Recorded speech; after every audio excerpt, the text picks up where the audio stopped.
Ahí ya los estamos viendo. Vamos a, mira, tenemos hoy, hay actualmente 25 personas conectadas y entendemos que se van a ir sumando más personas. Ahí, José Antonio, ayúdame a admitir a los que sí, en eso. Vayan ingresando, ¿ya? Bueno, les quiero dar la bienvenida a todos y a todas a esta última jornada del curso de sensibilización de la norma NH 3262, ¿cierto?, sobre igualdad de género, conciliación de la vida laboral, familiar y personal. Este encuentro virtual comenzó el pasado jueves 6 de agosto con un webinar introductorio a cargo de María Angélica Sangüesa Morales, gerente general de AENOR Chile.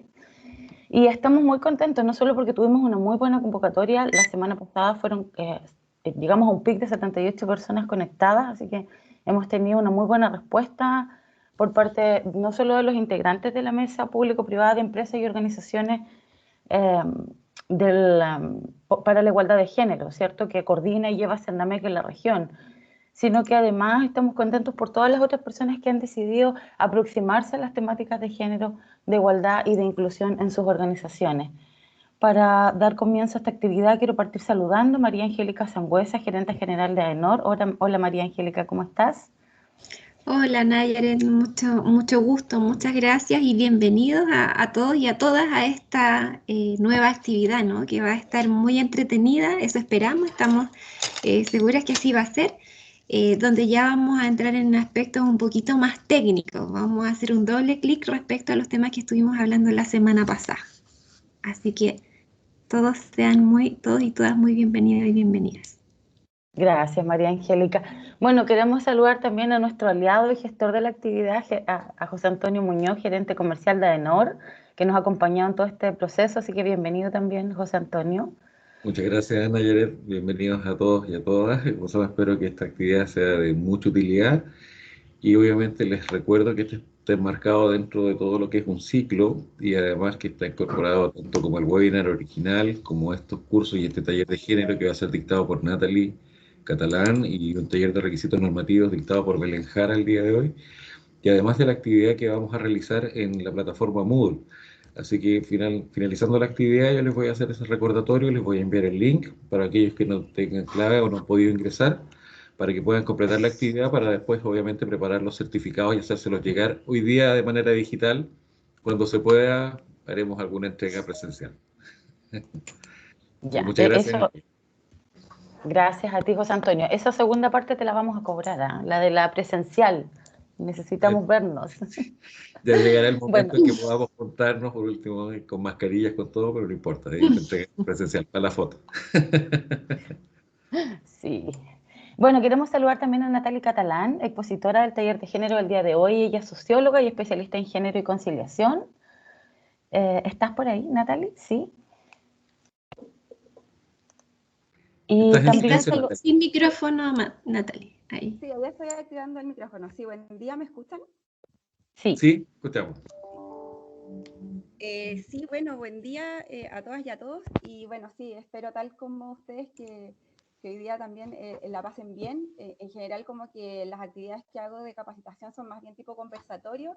En este contexto en el que estamos, como que no se puede de esa forma, así que espero que de todas maneras podamos disfrutar y generar, digamos, en la medida de lo posible, sí, un grado de vínculo, digamos, dentro de esta actividad, tomando en cuenta que los temas que estamos tratando son de tal nivel de relevancia en este contexto y por el cambio que estamos viviendo, digamos, a nivel general. Muchas gracias, Natalie. Y saludamos también a Belén Jara, expositora del segundo taller sobre requisitos normativos de la norma NH 3262. Ella es ingeniera industrial de la Universidad de Santiago y diplomada en sistemas de gestión integrados de la Facultad de Economía y Negocios de la Universidad de Chile. Bienvenida, Belén. No sé si está por ahí, Belén, ¿no? Probablemente se una más adelante. Bueno, y saludar muy especialmente a cada uno y a cada una de ustedes que decidieron ser parte de este proceso de aprendizaje. No sé, María Angélica, te consulto si nos quieres dar alguna introducción o si partimos con la actividad. Muy breve la introducción, muchas gracias Nayaret. Y hace énfasis en lo que comentabas tú y José Antonio, ¿no? Que esto está enmarcado en un ciclo de webinars donde precisamente lo que se pretende generar es el desarrollo de las competencias técnicas, ser, ser capaces de acompañarles en este proceso a todas las personas que están interesadas en desarrollar este sistema de gestión, pero también desde AENOR apoyarles en todos los temas que van relacionados para poder levantar un sistema de gestión. Por ejemplo, hoy día vamos a estar hablando con Natalie específicamente temas de género. Y más tarde vamos a estar hablando ya de requisitos normativos. Entonces entendemos que de esta forma podemos ir dando mayor. ¿Sí? Y luego todo el material va a quedar en la plataforma Moodle, las grabaciones de estas sesiones, así como la primera que hicimos la semana pasada, y también curso efectivamente para que vayan profundizando en estos temas. Así que nada, además de darle las gracias a ti especialmente Nayaret por otorgarnos este espacio y esperar que también sea de mucho provecho para todas las personas que estamos acá hoy día, es señalar que tenemos y mantenemos muy abiertas las vías de comunicación para poder solventar cualquier necesidad que se vaya presentando en este camino, que es tan bonito pero a la vez tan desafiante, ¿no? Así es que eso, adelante con la sesión. Muchas gracias, María Angélica. Bueno, este proceso de formación y transferencia de conocimiento es fruto de un trabajo colaborativo, una unión virtuosa, como le llamamos nosotros, de apoyo e intercambio entre el mundo público y el mundo privado, tanto para el Ministerio de la Mujer y la Equidad de Género como para el Servicio Nacional de la Mujer y la Equidad de Género en la región del Biobío. Es un imperativo social, pero también ético, que las empresas y las organizaciones puedan implementar y posteriormente certificarse en la norma NH 3262. Lo que buscamos principalmente es co-construir, ¿cierto?, en conjunto con ustedes, una nueva cultura de trabajo que permita mejorar las condiciones de igualdad y desarrollo para hombres y mujeres. Creemos firmemente que un sistema de gestión que incorpora la igualdad de género y la conciliación de la vida laboral, familiar y personal nos va a permitir poner en el centro la gestión de las personas, pero también aumentar la eficiencia y la eficacia, retener ese talento sin sesgos, sin estereotipos, sin etiquetas, ¿cierto? Y también acceder a mercados más competitivos en que se exige el cumplimiento de normas relativas también al rol social de las organizaciones en materia de igualdad de género. Damos inicio entonces a los talleres. Quisiera darles algunas recomendaciones previas. Antes de comenzar vamos a solicitar que los micrófonos y cámaras permanezcan apagados durante toda la actividad para facilitar el proceso formativo y la conectividad. El chat se encuentra habilitado para que formulen preguntas, las que serán contestadas al final de cada presentación. Dejo con ustedes entonces a Natalie Catalán para dar inicio al taller sobre género. Hola, muchas gracias. Y bueno, hola de nuevo, muchas gracias. Voy ahora a apagar mi cámara para poder compartir la pantalla y comenzar la presentación. Se escucha un poco bajito, Natalie. ¿Ahí se escucha un poco mejor? ¿Se escucha un poco mejor? Se sigue escuchando un poco bajo. Igual bajito. Ahí sí, ahí sí. ¿Sí? ¿Ahí se escucha mejor? Sí. Ya, súper. Yo estoy en el proceso de compartir la pantalla, por si acaso.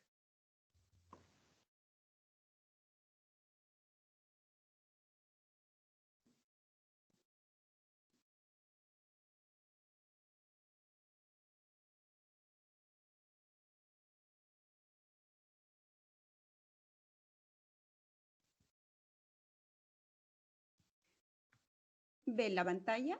¿Alguien me puede? Yo no tengo acceso. Está en proceso. Se está cargando, Natalie. Ya. Y yo no tengo como acceso a ver la pantalla en este momento, solo veo mi presentación. Ahí vemos dentro de PowerPoint tu pantalla. Ahí sí. Perfecto. Ahora está perfecto, sí. ¿Ahora la ven en toda la pantalla? Sí. Sí, es que la puse en modo presentación. Súper. Bueno, esta soy yo. O sea, perdón. Hola, empecemos ahí con el saludo. bueno, ya me vieron, pero la que ven aquí en pantalla soy yo. Bueno, contarles que yo soy, bueno, profesional de ciencias sociales, de sociología e historia, especialista en género, bueno, diplomada en gestión de compensaciones y beneficios, me capacité en la norma chilena 3262 en el INN, y bueno, tengo 10 años de experiencia laboral en gestión de personas. He diseñado y facilitado cursos en el marco de la norma chilena 3262-2012, y bueno, acá abajo ustedes ven algunos de los lugares donde he realizado estos cursos. Y bueno, ya lo mencionaron antes, pero nunca está de más decir como los acuerdos para la realización de este taller, que uno, bueno, que espere que se entregue la palabra, pero en realidad como yo no puedo entregar la palabra, de hecho ni siquiera veo el chat, así que en el caso de que alguien pregunte algo, qué sé yo, no crea que estoy ignorando lo que me pregunta, sino que en verdad en este momento solamente puedo ver mi presentación, así que espero al final o de alguna manera quizá poder responder a las preguntas, sugerencias, o lo que sea, digamos, que tengan, digamos, que decir al final del taller o durante el tiempo que lo esté realizando. Bueno, esta parte también es importante, respetar las preguntas y opiniones de todas las personas participantes. Estos temas en general finalmente como que tienen mucha relación con nuestros espacios también personales y con nuestras opiniones y nuestras experiencias. Entonces, por supuesto, cada persona va a tener una perspectiva muy distinta dependiendo de su trayectoria de vida, así que en ese sentido, para poder trabajar en conjunto es importante, sobre todo el respeto a estas distintas opiniones y experiencias de vida. Y bueno, les cuento cuáles son los objetivos de este taller, que es conocer y reflexionar sobre los conceptos fundamentales del enfoque de género y así contextualizar las problemáticas que aborda la norma chilena 3262-2012. En el fondo, claro, esta primera parte que vamos a ver va a ser como bien de contenido teórico. Después ya con Belén van a ver como temas más prácticos, digamos, relacionados a la implementación de la norma, pero en este caso vamos a contextualizar con contenido bastante, como les digo, bastante teórico. Y bueno, comencemos con la introducción al enfoque de género. Bueno, es importante comenzar dejando muy claro que desde la perspectiva que vamos a trabajar hoy, el concepto de género no son sinónimos. Esto es como lo primero que hay que tener claro. Quizá ya muchas personas que están trabajando en estos temas ya han visto esto, ya como que conocen esta parte, pero siempre es importante partir este tipo de cursos o talleres conversatorios con esta distinción, que en todo lo que vamos a ver hoy vamos a partir siempre de la base de que sexo y género no son sinónimos. Esto lo podemos graficar muy bien a través de lo que se conoce como sistema sexo-género, que fue utilizado por primera vez por la antropóloga que vemos acá en pantalla, que es Gail Rubin, que es una antropóloga social estadounidense. Ella ocupa este concepto por primera vez en 1975. Y en sus palabras, este sistema es un conjunto de acuerdos por el cual la sociedad transforma la sexualidad biológica en productos de la actividad humana. Y esto mismo que les cuento ahora lo pueden ver quizá muchísimo más claro en esta imagen, donde vemos, digamos, cuál es la distinción más clara de lo que es sexo y género. Entonces, por una parte, en el concepto de sexo, la función del hombre y mujer está definido por un conjunto de diferencias, como vemos acá, que son biológicas, anatómicas y fisiológicas. El sexo es natural, se nace con él porque su base son las diferencias biológicas, como ya vimos, y no cambia, al menos no de una manera natural. Esto solamente se puede cambiar a través de una operación, por ejemplo. En cambio, el género, como vemos también acá, es un conjunto de ideas, creencias y atribuciones sociales construidas que determinan el comportamiento de cada cultura y momento histórico. Es decir, que mientras lo femenino está construido en base a lo reproductivo, lo masculino está construido en base a lo que es productivo. Y esto es como resultado de un proceso sociocultural. Lo masculino y lo femenino se hace en base a las relaciones de poder y por tanto puede cambiar. Esto quiere decir que, a diferencia del sexo, el género es un concepto más bien fluido. Y de hecho, en el presente nos podemos encontrar con que ser hombre y mujer en distintas culturas que coexisten es algo muy distinto. Ser mujer en un país como Chile es diferente a ser mujer, por ejemplo, en un país como Arabia Saudita, y es diferente a ser mujer en una cultura como la mapuche, por ejemplo. Entonces, finalmente, hoy en día, incluso en el presente, coexisten distintas atribuciones, roles y conjuntos, digamos, de estas creencias que se configuran alrededor, digamos, de la figura masculina y femenina. Entonces, lo importante es siempre entender que el género es sobre todo un concepto que está abierto a los cambios, un concepto fluido y que es dinámico en el tiempo. Esto lo vemos todavía más claro y más gráfico aún en esta siguiente pantalla, donde vemos esto ya como digamos en dibujo, cuando vemos acá que el sexo es un conjunto de experiencias biológicas, mientras que el género sería este conjunto de creencias y atribuciones sociales. Entonces, acá tenemos lo biológico y en otro lado tenemos lo cultural, como todo este proceso sociohistórico, digamos, a través de los que se desarrollan este concepto de hombres y mujeres. Y entonces, la gran pregunta hoy día, lo que nos convoca, digamos, son estos conceptos fundamentales del enfoque de género, y entonces la pregunta es, ¿qué es el enfoque de género? Y bueno, como vemos también acá, el enfoque de género es una mirada analítica que indaga y explica cómo las construcciones de reglas, valores, prácticas, procesos y subjetividades de una sociedad configuran las características y funciones de mujeres y hombres. Lo importante de esto es como finalmente que el enfoque de género es una perspectiva, es una categoría de análisis a través de la cual visibilizamos. Es una remirada, digamos, de la realidad, donde incorporamos estos elementos, estos nuevos conceptos, y volvemos, como decía, es una remirada a la realidad. Este es como lo que nos entrega el enfoque de género, y eso es lo que vamos a revisar, o todos los conceptos que están relacionados, o al menos los fundamentales, son los que vamos a revisar hoy, todos los que integran y son parte de este enfoque de género.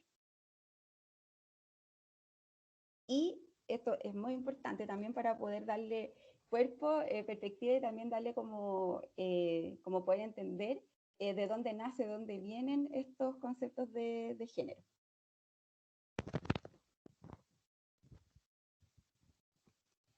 Y bueno, ¿cuál es el origen de este concepto? Bueno, es importante, cuando trabajemos en estos orígenes, vamos a tener algunos hitos que son muy importantes. Uno de ellos es este relacionado a Mary Wollstonecraft, que es una escritora y filósofa inglesa, que ella escribió este texto que es La Vindicación de los Derechos de la Mujer.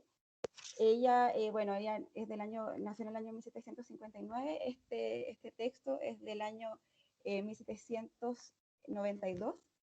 Y lo importante de lo que nos entrega Mary Wollstonecraft es que ella es la primera que pone el embrión en esta idea de género, y esta es una idea que viene, como ven, desde el siglo XVIII. O sea, vemos acá que este concepto es un concepto que tiene una larga data, que viene, como vemos acá, ya desde el siglo XVIII, y ella es la primera que parte diciendo que considera que lo natural en realidad es el fruto de una represión y del aprendizaje. O sea, ella es la primera que pone esta idea de que esta idea de hombres y mujeres no es algo natural, sino que más bien es un proceso de aprendizaje sociocultural. Entonces, cuando pensamos en el concepto de género, este es uno de los, es como en términos de ideas, este es el primer embrión, digamos, hacia lo que después termina siendo y termina tomando forma como el concepto de género.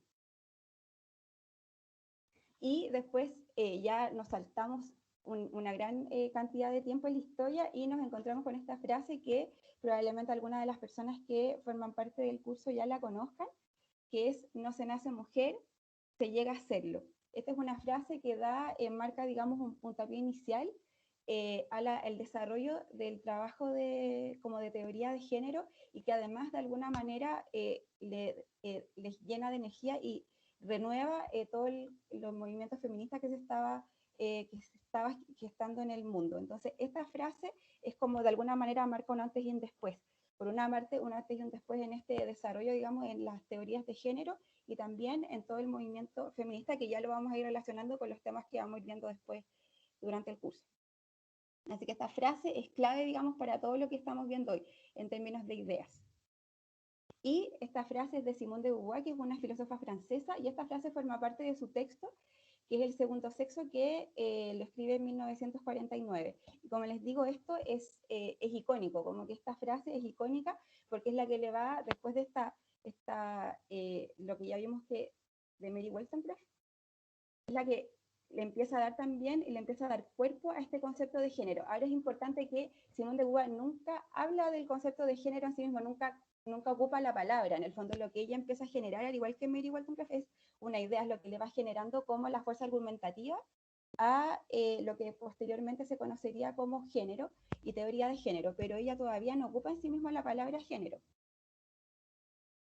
Y es este antropólogo y psiquiatra estadounidense, Robert Stoller, el que ocupa por primera vez el concepto de sexo y género en este texto que se llama Sex and Gender, en 1968, donde ocupa por primera vez como este concepto en términos como de trabajo científico. Entonces él empieza a hacer una distinción entre las categorías de sexo y género. De hecho, él habla de identidad genérica. Se habla de identidad genérica atribuyendo a que existe un aprendizaje, digamos, en torno a los roles femeninos y masculinos. Entonces, la primera vez que vemos en los textos estos conceptos, digamos, con distinción, en los textos de Robert Stoller, y este concepto que utiliza Robert Stoller lo ocupa posteriormente Kate Millett, que es una filósofa, cineasta y activista estadounidense, y ella toma este concepto, lo cita de hecho dentro de sus textos, donde el texto más importante de Kate Millett es La política sexual, que escribió en 1970, y ella es la que le da el carácter, por una parte,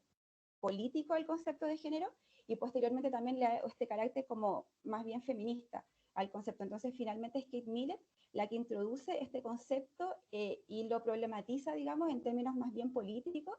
Introduce este concepto también en la conversación social, introduce este tipo de conceptos en la opinión pública, y es así donde ya este concepto de género se empieza a replegar y empieza a ser parte, como que empieza a formar parte más bien de la cultura. Entonces ahí donde el sexo, donde se empieza a generar esta distinción también en los imaginarios sociales sobre el sexo y el género. Entonces acá tenemos toda una trayectoria. Esto obviamente es una síntesis de esto, es una síntesis de la evolución de este concepto, pero aquí vemos cómo se ha ido gestando, digamos, este concepto en la historia.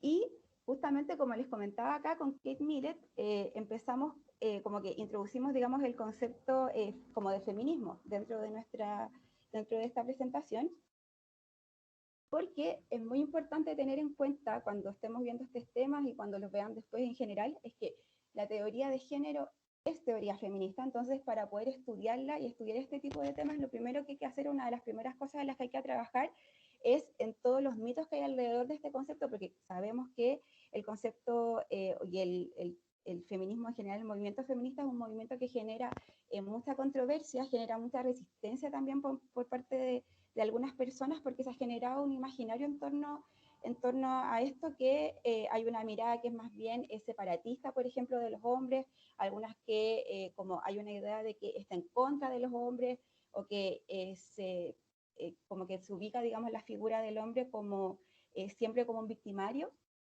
Y en realidad como que esto en la práctica, o como se ha ido gestando en la historia, no es tan así. Por eso, antes de avanzar, vamos a ver algunas distinciones, digamos, de lo que es este feminismo, para poder despejar algunos mitos.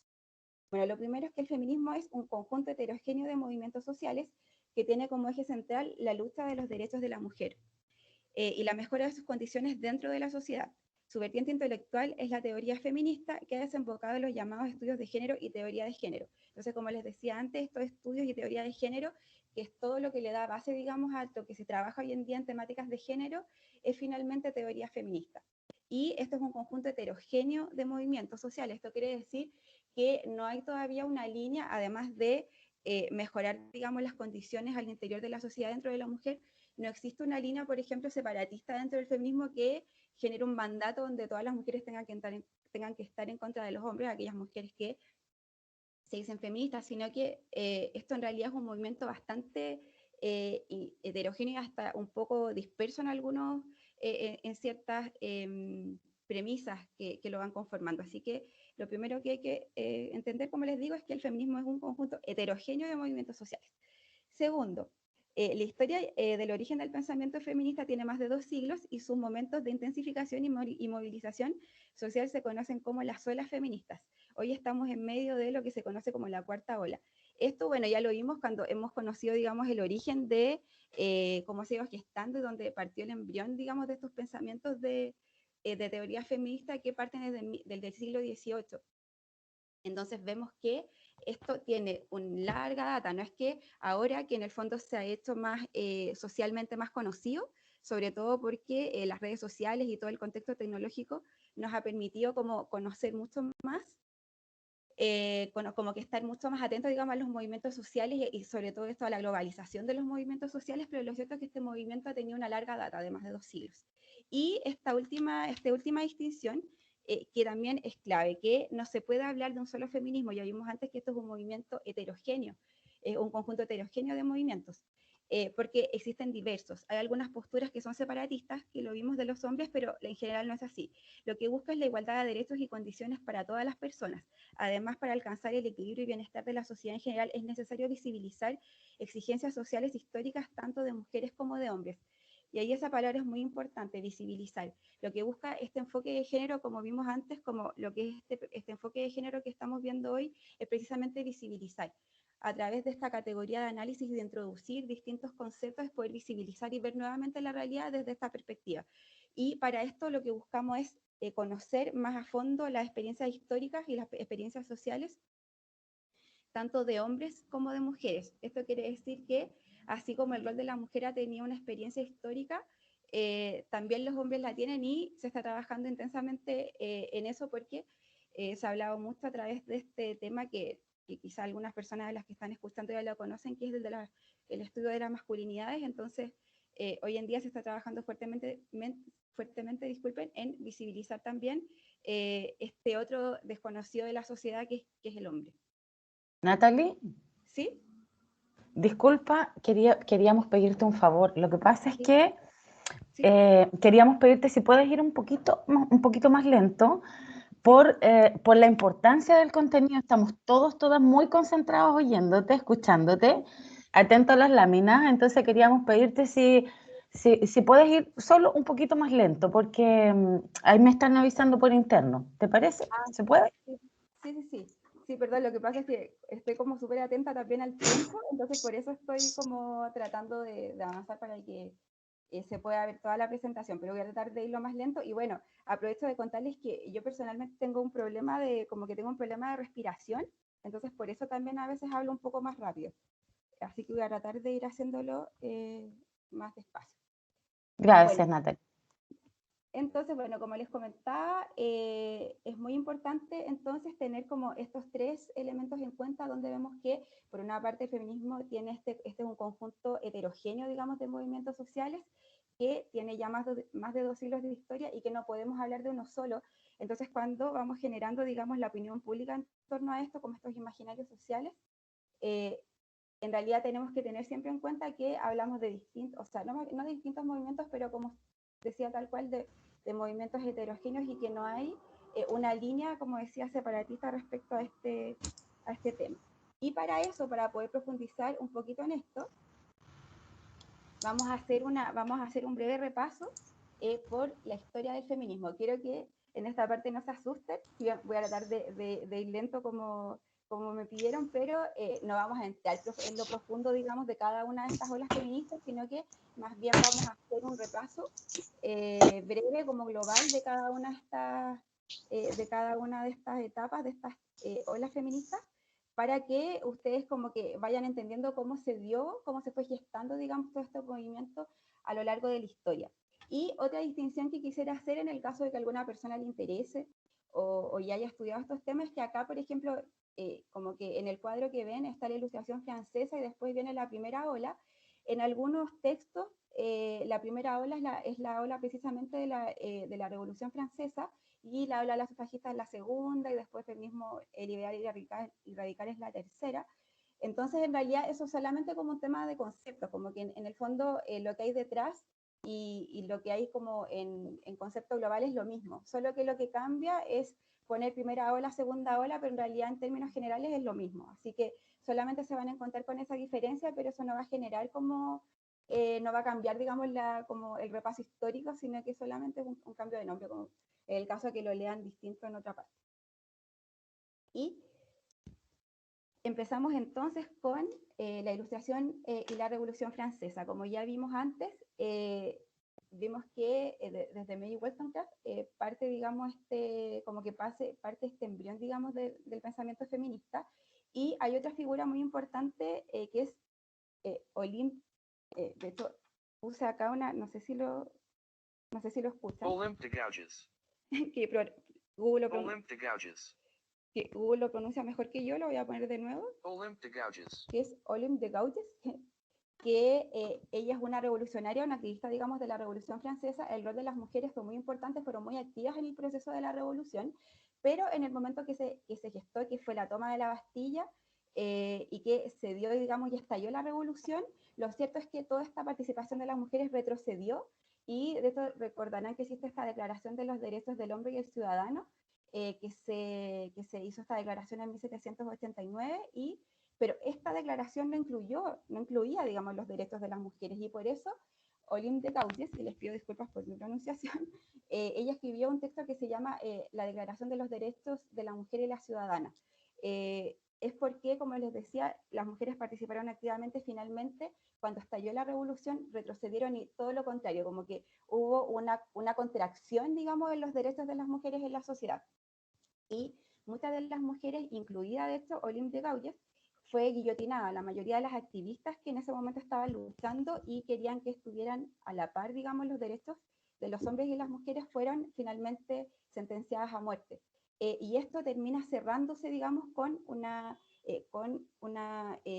el derecho, con el Código Napoleónico de 1804, que es un código que inscribe, digamos, Napoleón Bonaparte, donde él, de alguna manera, escribe en un documento, digamos, que es finalmente como uno de los primeros documentos públicos, donde se establece que el lugar de la mujer en la sociedad es el espacio de la esfera doméstica, como que es el primer documento, digamos, que es donde se inscribe esta separación, digamos, de las esferas de movimiento entre hombres y mujeres, y acá la mujer es relegada, y todo esto que ocurrió, digamos, en la revolución termina contrayéndose, y la mujer, de hecho, legalmente termina siendo dependiente del padre, del marido, dependiendo de su situación. Así que, empezamos, digamos, la revolución con una gestión y con un nacimiento y un florecimiento de ideas que invitan a muchas mujeres a repensar como su condición en la sociedad, pero finalmente el estallido de esta revolución es como que es como que le entrega la fuerza, y al mismo tiempo no apagando, pero va generando una mitigación al mismo movimiento. Pero las ideas son las que quedaron, y son las que después como que fueron generando y poniendo el embrión, digamos, a este pensamiento feminista que fue perdurando finalmente en el tiempo. Y aquí pasamos a la segunda ola, que es la ola de las sufragistas. Como vemos en la primera ola, que esta tiene un cierre, así como este es un cierre simbólico, por supuesto, que es en 1804 con este código napoleónico, y la primera ola, que es la ola de las sufragistas, no sé si alguna de las personas que está presente quizá ha visto, hay una película que se llama de hecho Las Sufragistas. Acá las protagonistas en esta parte, o lo que se conoce más bien de este movimiento como más intensamente, es el movimiento de las sufragistas norteamericanas y de las inglesas. Las norteamericanas partieron a mediados más o menos del siglo XIX con este movimiento. Era un grupo de mujeres que estaba a favor de la abolición de la esclavitud, y ellas yendo a un congreso en Inglaterra en favor, digamos, de la abolición de la esclavitud, tomando en cuenta que en Estados Unidos la mujer tenía un espacio social un poco más amplio, digamos, del que estaba haciendo en Europa, y las mujeres, cuando asistieron a este congreso, no las dejaron participar de frente, entonces tuvieron que ver todo el congreso a través de una cortina, porque a las mujeres no se les permitía participar. Esto les generó tal nivel de indignación, y se dieron cuenta que estaban ocupando, digamos, su energía en trabajar por la abolición de la esclavitud, mientras ellas quizás no habían tomado conciencia de que su propia condición en la sociedad era una condición de segunda clase, digamos, por decirlo de una forma. Así que lo que hicieron fue llegar nuevamente a Estados Unidos y trabajar fuertemente y activar, digamos, este movimiento en pro, en particular del sufragio. Y al mismo tiempo, o de manera paralela, en Inglaterra también se estaba partiendo este embrión, digamos, del movimiento de las sufragistas, porque aquí la conquista más importante era la conquista como social y política, digamos, del sufragio, del voto. Y el movimiento inglés, sobre todo conocido porque había mucha performance alrededor, como que fueron los primeros movimientos sociales donde hubo mujeres que se encadenaban a los edificios públicos. Hubo una mujer, de hecho, que marcó un antes y un después, porque en un acto real, en un acto de una carrera de caballo, se pone al frente un caballo. Eso sale en la película, y bueno, lo pueden encontrar en los distintos textos.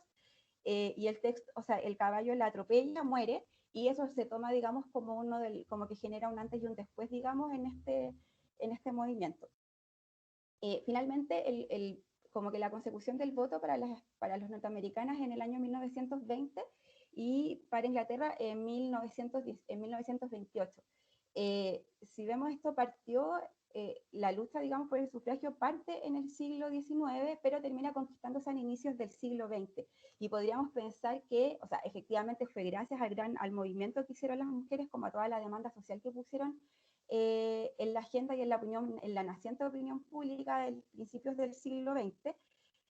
Pero lo cierto es que a principios del siglo XX, en 1914, fue la Primera Guerra Mundial. La Primera Guerra Mundial inicialmente se pensaba que era una guerra que no iba a durar mucho tiempo, que iba a ser algo que iba a durar unos meses, y de hecho todos iban felices a pelear porque pensaban que iba a ser algo muy breve, pero lo cierto es que duró 4 años, y esto significó que los hombres salieron de los espacios de trabajo para ir a la guerra, y las mujeres tuvieron que entrar a esos espacios. Y esta nueva condición social, este ingreso al trabajo masivo, por parte de las mujeres para ocupar estos espacios generó que se acelerara el proceso de consecución del sufragio. Entonces ya, digamos, entre el proceso, digamos, de la Primera Guerra Mundial y entre la Primera y la Segunda Guerra Mundial es donde, al menos en Europa, se va consiguiendo como que se va conquistando, digamos, este sufragio, entonces ya se consigue este derecho. Y esto lo que genera es que de alguna manera, como se consigue el derecho, como que va apagando un poquito, digamos, este movimiento, como que lo aplaca, y además que lo que estaba pasando en el mundo, que era un mundo, digamos, entre la Primera y la Segunda Guerra Mundial, estaba ocupando toda la agenda social y política, o sea, lo que estaba ahí pasando tan como a nivel internacional era como de alguna manera se había sobrepuesto a esta lucha. Así que todo el movimiento feminista pasó a segundo plano. Y antes vimos que le mostraba esta frase de Simone de Beauvoir, que es la mujer no nace sino que llega a serlo, que es parte de su libro El segundo sexo de 1949. Bueno, la Segunda Guerra Mundial termina en 1945, y ahí, como les digo, este movimiento estaba como más bien apagado, y a partir de este libro y de esta frase de Simone de Beauvoir, como que se reactiva nuevamente, como que empiezan a emerger nuevamente las ideas feministas, como que se empieza a posicionar esto nuevamente en la sociedad, y esto da pie a lo que se conoce, que se podría conocer como la segunda o tercera ola, digamos, del feminismo, que aquí los protagonistas son el feminismo liberal y el feminismo radical. Por una parte tenemos el nacimiento del feminismo liberal, que tiene como su figura más importante, que es Betty Friedan.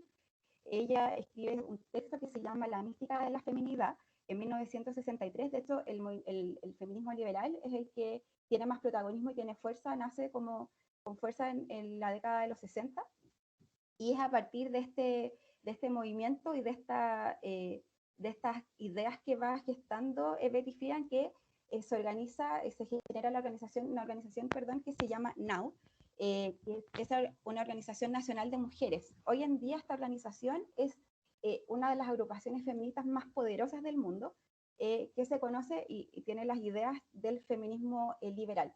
El feminismo liberal lo que dice es que como que las mujeres lo que tienen que hacer, o sea, las mujeres, como que la lucha de los derechos de las mujeres radica en buscar la igualdad en los espacios de la esfera pública.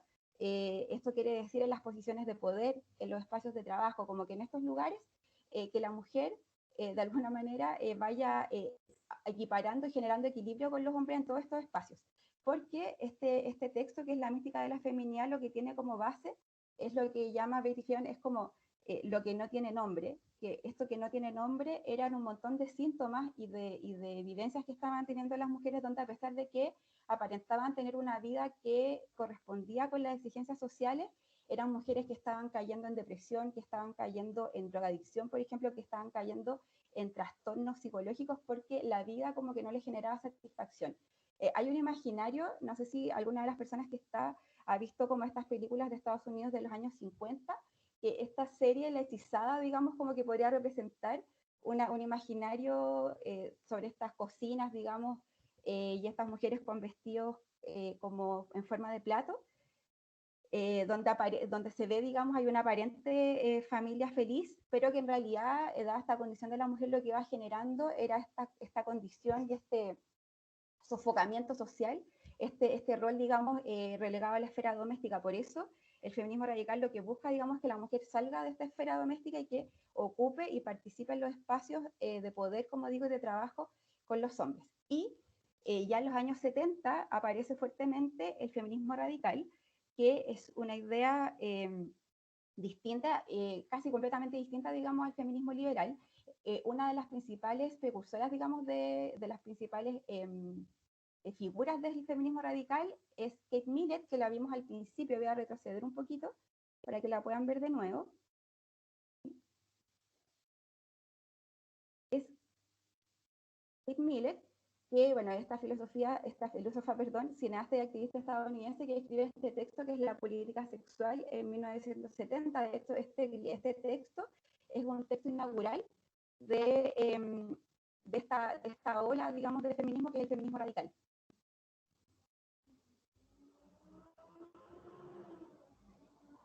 Ahí avanzamos a la lámina que nos corresponde. Entonces, ella es una de las protagonistas, y es este feminismo el que pone, el que incorpora ideas. De hecho, este texto en particular de Kate Millett es el que incorpora ideas, por ejemplo, de género. Como les decía, Kate Millett es la primera que hace y que incorpora, digamos, el concepto de género desde una perspectiva feminista, y también incorpora el concepto de patriarcado, que imagino que con todos estos movimientos hay muchas personas que ya lo conocen, que es un concepto que se utiliza mucho más socialmente hoy en día. Y el feminismo radical, lo que dice, sus ideas, lo que dicen principalmente es que la condición de la mujer no es una consecuencia de una condición de desigualdad con el hombre, como lo dice, digamos, el feminismo liberal, sino que es una condición de opresión por parte de un sistema completo, que es el sistema patriarcal. Entonces, hay todo un sistema de opresión que ubica a la mujer en esta situación, digamos, de dominación, y no solamente una situación de desigualdad que hay que resolver. Entonces, para poder hacer esto, y por eso se llama radical, hay que acabar, digamos, con este sistema de raíz. Por eso es radical, porque hay que acabar con este sistema de raíz. De hecho, este movimiento fue en los años 70, fue muy polémico, dio vuelta el mundo, fue cuando empezó todo esto de las mujeres en minifalda, y además incorporó, como les decía, aparte del concepto de patriarcado, conceptos, por ejemplo, de la sororidad. Hoy en día se habla mucho de la sororidad y también de hablar sobre los temas de reproducción y sexuales de las mujeres, como que puso la sexualidad femenina también en la palestra social. Mucho de eso, como que se piensa mucho que eso es algo que es el feminismo de hoy, y no, lo cierto es que todas estas ideas de patriarcado, estas ideas de sororidad, estas ideas de la sexualidad, digamos, de la mujer, y todo esto parte y como que se ubica fuertemente a partir del feminismo radical. Y lo más importante, lo que a mí me gustaría que les quedara más como la idea de esta ola, es que las ideas del feminismo liberal y las ideas del feminismo radical hoy en día siguen ocupando los espacios, como que de alguna forma el feminismo liberal ocupa más bien los espacios institucionales, los espacios más bien también empresariales, organizacionales, cuando hablamos de igualdad de género y cuando se habla de ese concepto de que las mujeres ingresen al mundo laboral, que ocupen espacios de poder. Finalmente lo que se está reproduciendo es el discurso del feminismo liberal, mientras que el movimiento que se da como más en la calle, el movimiento que se da, el movimiento social y global, tiene que ver más con el feminismo radical. Entonces hoy en día se siguen reproduciendo estos discursos, solo que se siguen reproduciendo de alguna manera y tienen algunas intersecciones, por supuesto, pero se van reproduciendo en distintos espacios sociales, que por una parte vemos que están los espacios laborales, institucionales, gubernamentales, y por otro, que el espacio, el movimiento social que está en la calle, que es mucho más conocido hoy. Y este feminismo radical, estas ideas del feminismo radical le dan paso a esta tercera ola, que esta es como la distinción, que por eso acá hay una tercera ola que se incluye en esta mirada, que es la de diversidad de feminismos. ¿Por qué? Porque la organización del feminismo, del feminismo liberal, del feminismo radical, era muy horizontal, su orgánica, digamos, era muy horizontal. Entonces, esta orgánica en la que la experiencia, digamos, que tenía cada mujer de su contexto era tan importante que fue generando, digamos, como que de alguna manera lo que le dio, lo que distinguió el movimiento también lo fue como fue matando su propia orgánica, porque las mujeres empezaron a ubicarse en sus propios espacios y a generar, a que sus inquietudes fueran generando distintos movimientos. Por eso que a partir de las ideas del feminismo radical nace, por ejemplo, el feminismo negro, porque las mujeres negras, por supuesto, tienen otras inquietudes y tienen otras problemáticas y necesidades diferentes a las mujeres blancas. Entonces nace el feminismo negro, nace el feminismo latinoamericano, que ubica también la realidad de las mujeres latinoamericanas y cómo ellas pueden trabajar en pro de sus propias necesidades.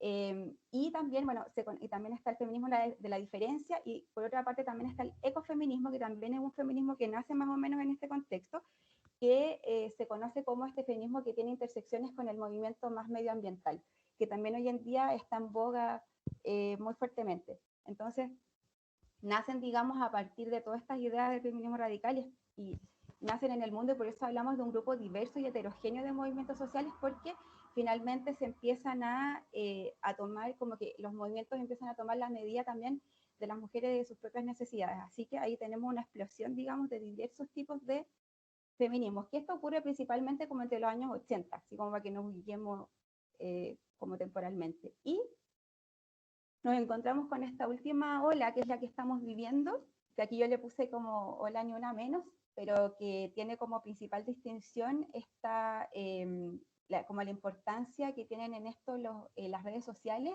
y cómo se va generando y como ha ido generando fuerza y ha ido ubicando, por ejemplo, el tema de la violencia de género, que eso también se hace a partir, no lo dije, pero también se hace a partir del feminismo radical. Se ubica, digamos, la violencia de género como una de las grandes problemáticas de la sociedad.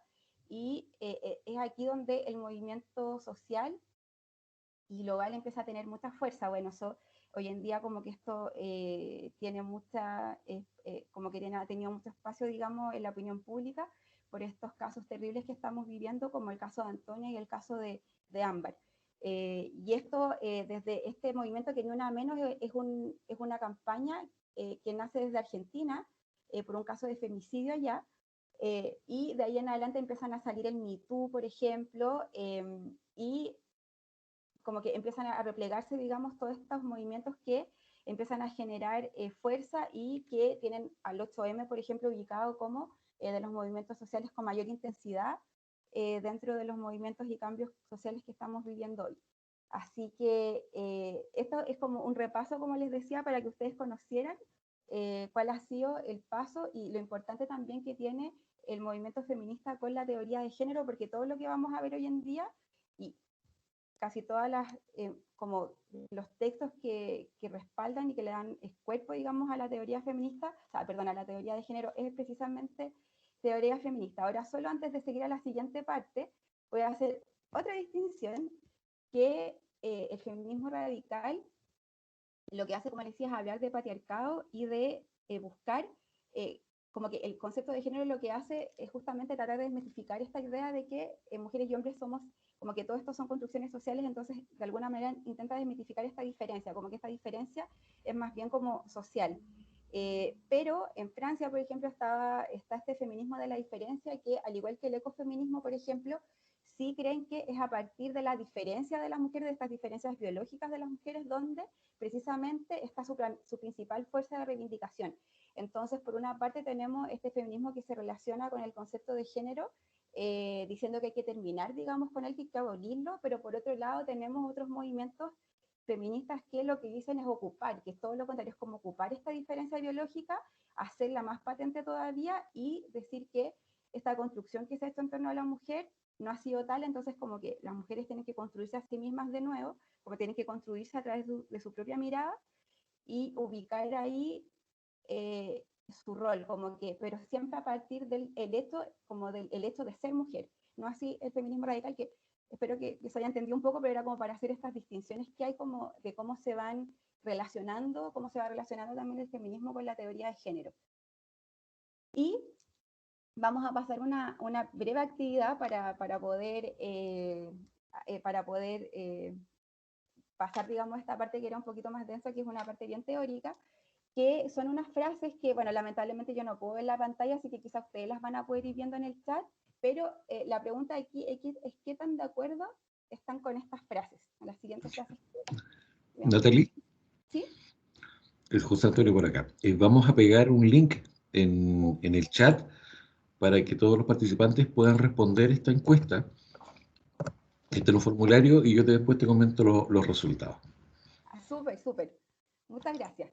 Entonces la idea es que ustedes vayan, como les decía, yo ahora no lo voy a poder ver en pantalla, pero que ustedes puedan ir reflexionando sobre estas frases.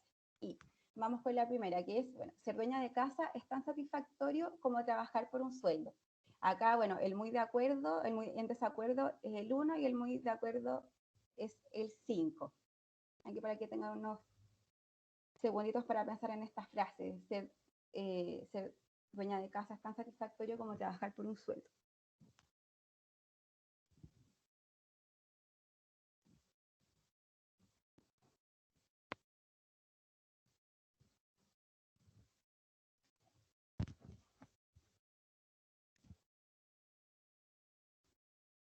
¿Hubo resultados por ahí?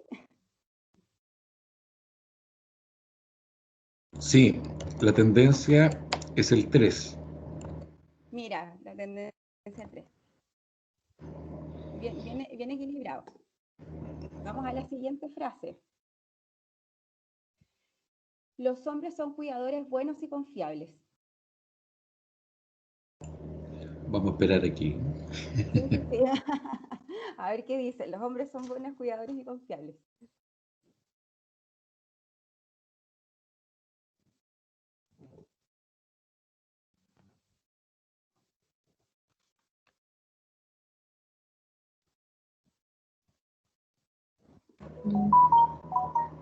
La tendencia va hacia el 5, Hacia con el un 40 mira, con un 42,5.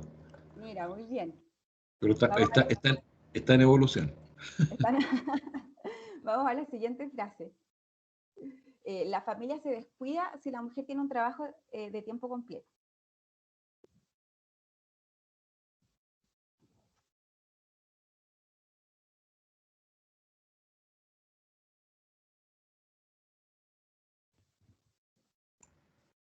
Acá hay una tendencia clara Ujú.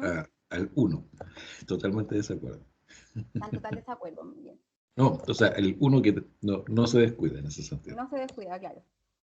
Vamos a la siguiente frase entonces, que es: el padre es tan importante como la madre en la crianza.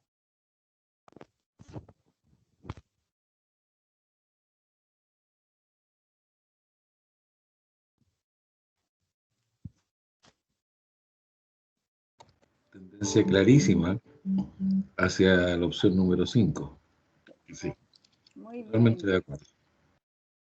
La siguiente frase, que es: la mejor manera de que una persona sea independiente es teniendo un trabajo remunerado.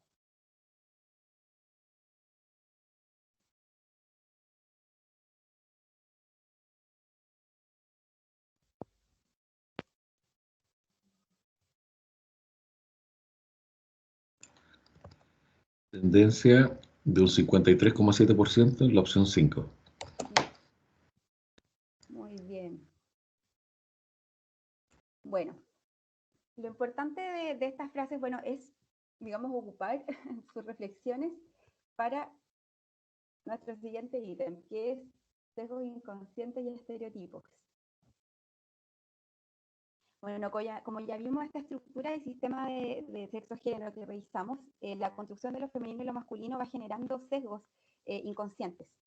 Esto supone un juicio o una decisión que realizamos basada en nuestra experiencia previa, estos sesgos inconscientes, en nuestros valores y creencias más profundos. También son interpretaciones que hacemos de la realidad sin ser conscientes muchas veces de la magnitud que tienen, como que no de alguna manera como que no siempre se entiende el alcance que tienen estos sesgos. Y a eso apuntan las frases que acabamos de revisar, como si la familia se descuida, si la mujer trabaja, porque si bien es algo que pasa en la realidad, no es algo que no se pueda cambiar. Vimos antes que, por ejemplo, el concepto de género es algo fluido, eso es algo que tenemos, como que tenemos, digamos, el poder de transformación para hacerlo. Y estas frases que presentamos antes, estas son partes de una encuesta, que es la encuesta Bicentenario, es una encuesta que realiza la Universidad Católica, y como que, bueno, los resultados reales han sido bien interesantes. Respecto de, y no hay como, no hay tanta consenso, digamos, a nivel nacional como sí existió acá en este grupo, como que todavía de alguna manera se ve que existen muchos sesgos respecto de cada una de estas reflexiones. Y por otro lado, además están los estereotipos, que consisten en una imagen, digamos, estructurada y aceptada por la mayoría de las personas como representativa de un colectivo determinado. Esta imagen se forma a partir de una concepción estática sobre las características generalizadas de miembros de la comunidad. Y ahí tenemos esta frase que vimos que esto de los hombres como buenos cuidadores. ¿Por qué se incluye esta frase? ¿Por qué yo la incluyo? Porque esto no era parte de la encuesta. Es porque hay un imaginario, por ejemplo, como en los videos que salen, memes o cosas por el estilo, donde ponen, no sé, el hijo e hijas con la madre y ponen así como al hijo y la hija como súper cuidado, así como muy protegido, muy protegida, y cuando lo ponen con el padre muestran así como a la guagua pegada en la pared, así como con un scotch, como que parece algo chistoso, pero en realidad lo que va mostrando es que hay un imaginario, digamos, de que los hombres no son tan buenos cuidadores, y eso también es uno de los estereotipos y sesgos inconscientes que es importante poder trabajar en estas temáticas de género, porque estas no son características escritas a fuego. Y aquí nos vamos a estas características que vemos aquí.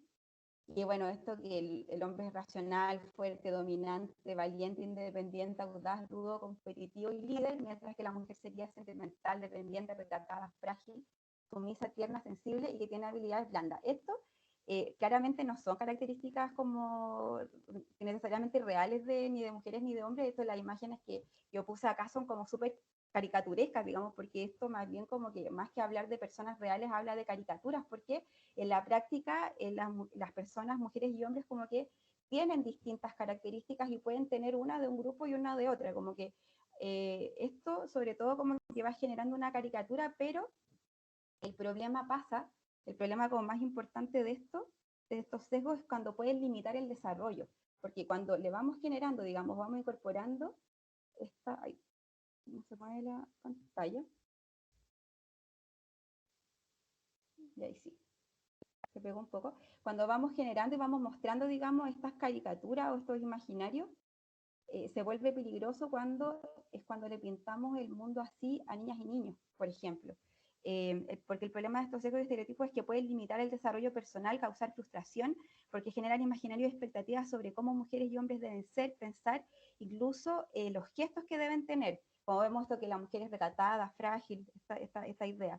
Esto supone que podemos cambiar, digamos, para eso es clave la toma de conciencia y mirar a través de este enfoque de género que estamos revisando y por supuesto trabajar en la crianza, porque la infancia es clave en eso. Entonces, acá está esta imagen porque cuando presentamos el mundo y le presentamos, por ejemplo, el mundo a niños de color, esto es como solo un símbolo, simbólico, pero le presentamos, por ejemplo, a los niños de color azul y a las niñas este mundo de color rosado, quizá estamos limitando sus posibilidades, como sus posibilidades, en el fondo le estamos diciendo lo que puede ser, pero también todo lo que no puede ser. Entonces, eso es lo peligroso, digamos, eso es lo más peligroso que tiene esto, es ir generando limitación. Y esto lo vamos a ver un poco más como claro en este video.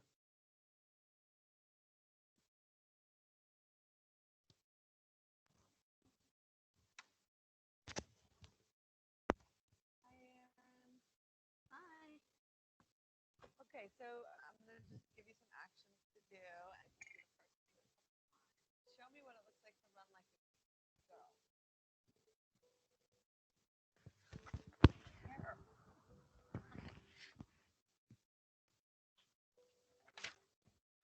Show me what it looks like to fight like a girl.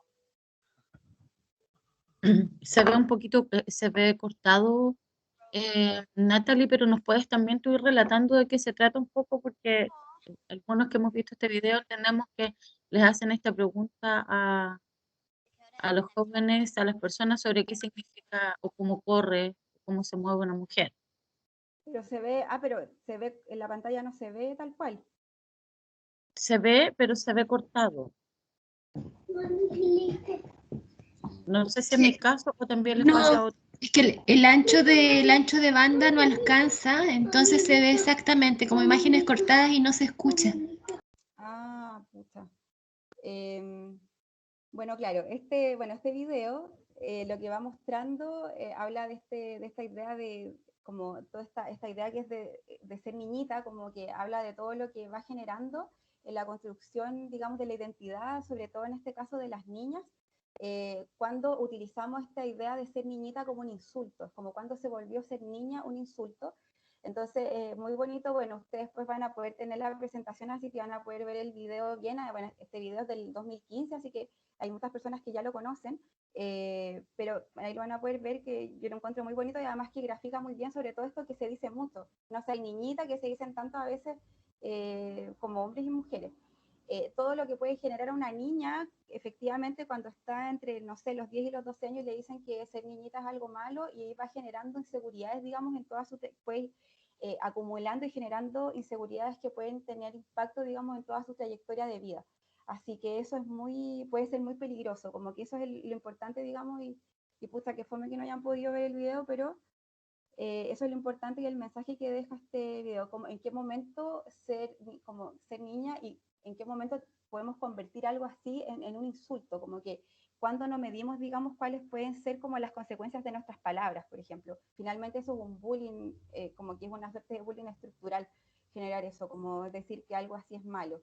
Y bueno, esto va de la mano, digamos, con lo anterior, que esto, el daño, digamos, que se puede generar a través de este tipo de imaginario, de este tipo de cuando vamos generando y reproduciendo, y eso es muy importante ahí, la toma de conciencia y cómo nosotros también nos vamos haciendo responsables de cuál es nuestro rol a partir de la reproducción o no reproducción de estas prácticas, y ahí es donde el enfoque de género toma un protagonismo, en la medida en que nos ayuda y vamos tomando cierta conciencia del poder que tienen nuestras palabras y el poder que tiene, digamos, y que van teniendo también esta construcción de imaginarios alrededor y cómo pueden tener impacto sobre todo, y eso creo que es como sobre todo en la construcción de identidad de las personas y de niñas y niños, como que es muy importante. Natalie, ¿Sí?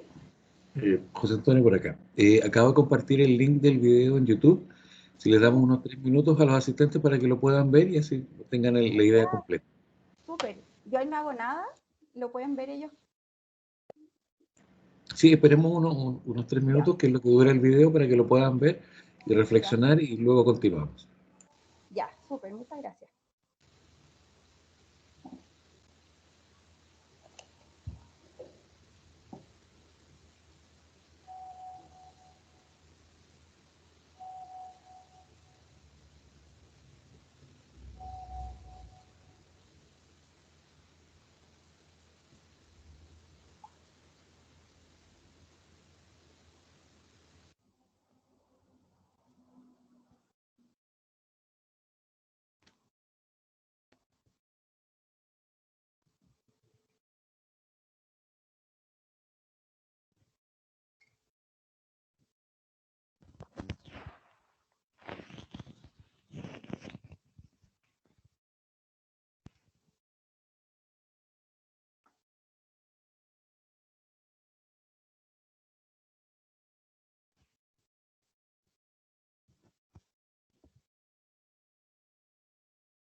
Para los que se están integrando, estamos viendo un video que está en el chat de la reunión para reflexionar. Así que luego volvemos con la actividad.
Yo creo que ya fue el tiempo suficiente, Natalie, sí. Ya, súper, muchas gracias. Pucha, qué ganas de haberlo reflexionado conversando, pero lamentablemente no podemos hacerlo así, pero bueno, espero que las personas que lo hayan visto, si es que, bueno, quizá algunas personas ya lo habían visto antes, pero para las que no, ojalá que ahí le genere algo, que esto, claro, pasa con las niñas, pero también pasa con los niños, como que finalmente cuando pintamos, digamos, el mundo de un solo color, para niñas y niños finalmente lo que hacemos es limitar sus posibilidades y eso es lo importante, como que eso es lo que y allí el rol de cada uno y de cada una es súper clave, como les decía, la reproducción, digamos, de estos imaginarios sociales que pueden tener un impacto finalmente en las vidas de las personas. Y esto, entonces, ¿de dónde provienen estos imaginarios? Y esto ya lo hablamos antes, pero está la cultura patriarcal. Acá recordamos el feminismo radical, lo vimos ya que una de sus precursoras es Kate Millett, que finalmente instala, digamos, este concepto de cultura patriarcal, que hoy en día se habla mucho más de él en distintos espacios por todo lo que está ocurriendo, y se dice que en esta situación en la sociedad es no solo una condición de desigualdad, que también lo vimos antes, que es el caso del discurso del feminismo liberal, sino que hay un sistema de opresión y de dominación que es la cultura patriarcal. Antes le hablaba, cuando les hablaba como de esta segunda ola y del feminismo liberal y radical, que como que se podían imaginar como en Estados Unidos de los años 50, que tiene que ver mucho con esta imagen como de la hechizada, o muchas películas que hay en el contexto, que ahí estaba este imaginario de la familia ideal, digamos, muy fuerte, y que es como, se habla que es de los momentos de la historia que alcanza como su mayor nivel de adhesión y de popularidad, digamos, esta estructura de familia que se basa en esta cultura patriarcal. ¿Y qué es la cultura patriarcal? Bueno, acá vemos que es una organización social, política y económica en la que la autoridad le ejerce el varón jefe de familia, por eso vemos acá un varón jefe de familia en la imagen, dueño del patrimonio del que formaban parte los hijos, la esposa y los bienes. La familia estándar es una de las instituciones básicas de este orden social. También les contaba al inicio que lo que da término, por decirlo de alguna manera, de este cuando emergen, digamos, estas primeras ideas que dan cuerpo posteriormente al género y al movimiento feminista, que es el movimiento que ocurre en la Revolución Francesa, termina con el Código Napoleónico de 1804, y este código finalmente lo que hace es inscribir el rol de la mujer.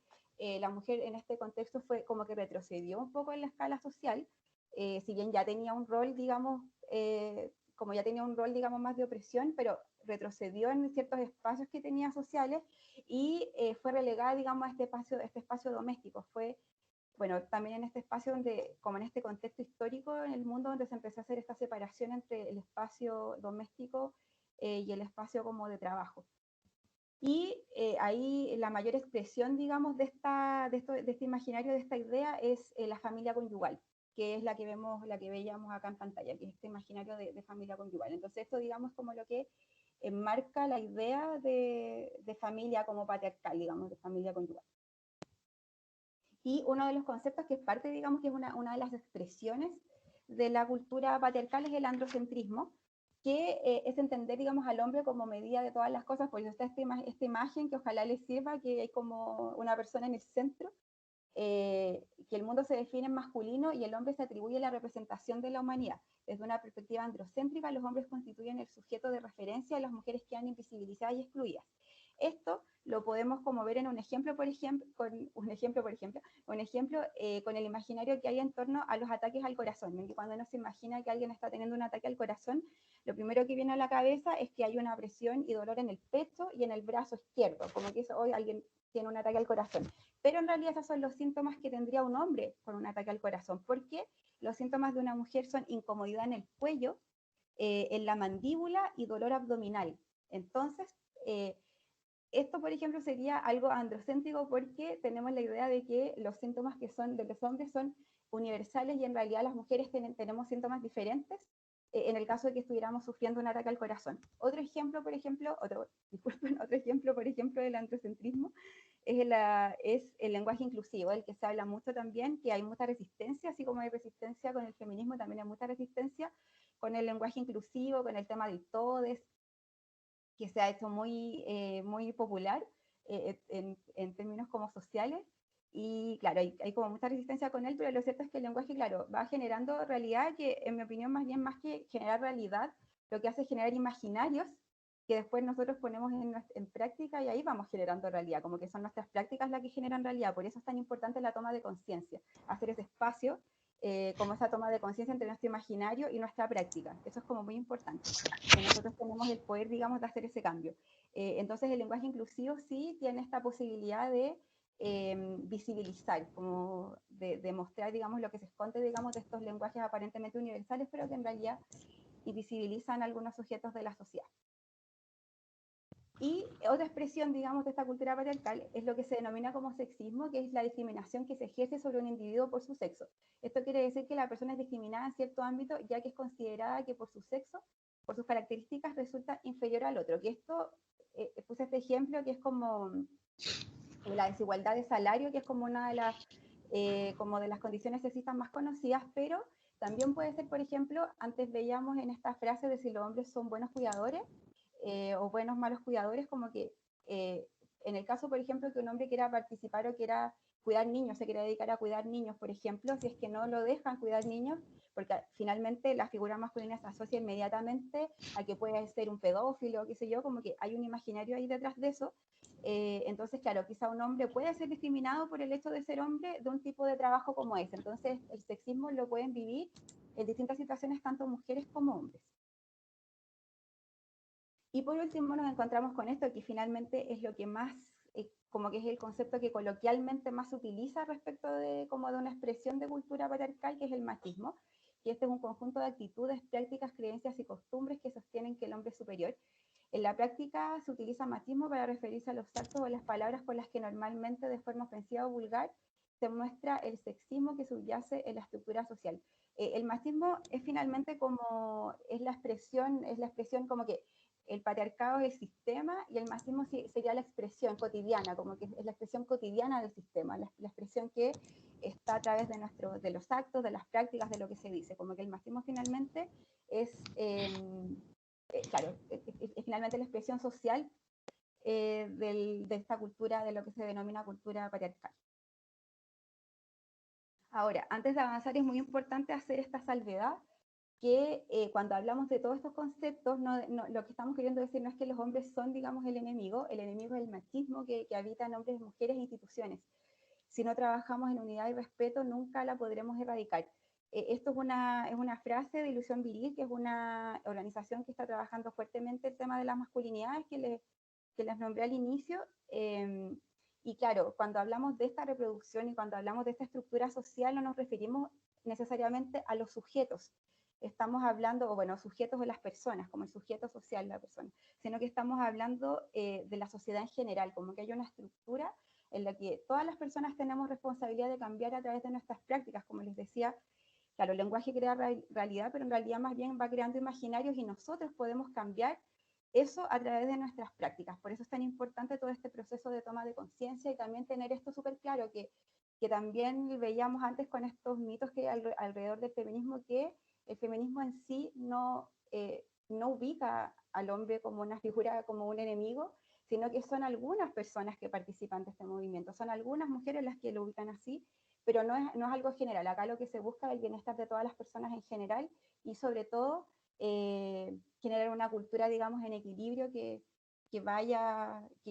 camine, digamos, hacia el bienestar de las personas. Y, bueno, ¿cuáles han sido las consecuencias de esta estructura? Vemos acá la división sexual del trabajo, que de alguna manera la hemos nombrado durante el curso, durante el taller, que divide esto en trabajo productivo y trabajo reproductivo, que lo recordamos acá, como les decía antes, el código napoleónico que hace, digamos, inscribe en un documento esta distinción, que es la separación, digamos, del trabajo reproductivo y productivo. Este concepto de división sexual de trabajo la acuña Danielle Kerouac, que también es una muy mala pronunciación, porque, bueno, ella es una socióloga francesa, acuña este concepto en los años 70 y en pleno feminismo radical.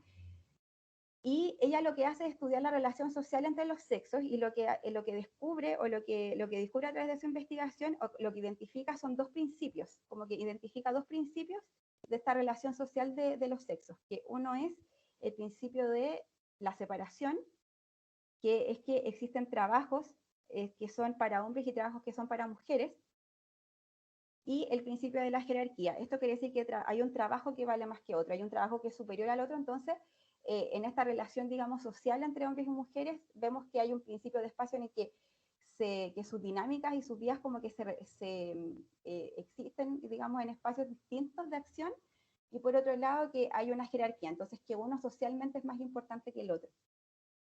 Por eso de esto en esta imagen vemos que de alguna manera se ve la figura de la mujer más pequeña, porque el trabajo del cuidado, digamos, es un trabajo que está invisibilizado, digamos, y que tiene menor valoración social que el trabajo productivo. Y bueno, ¿qué es el trabajo reproductivo? Perdón, el trabajo productivo. Bueno, es un trabajo que es intercambiable, digamos, en el mercado porque se obtiene un salario a través de él.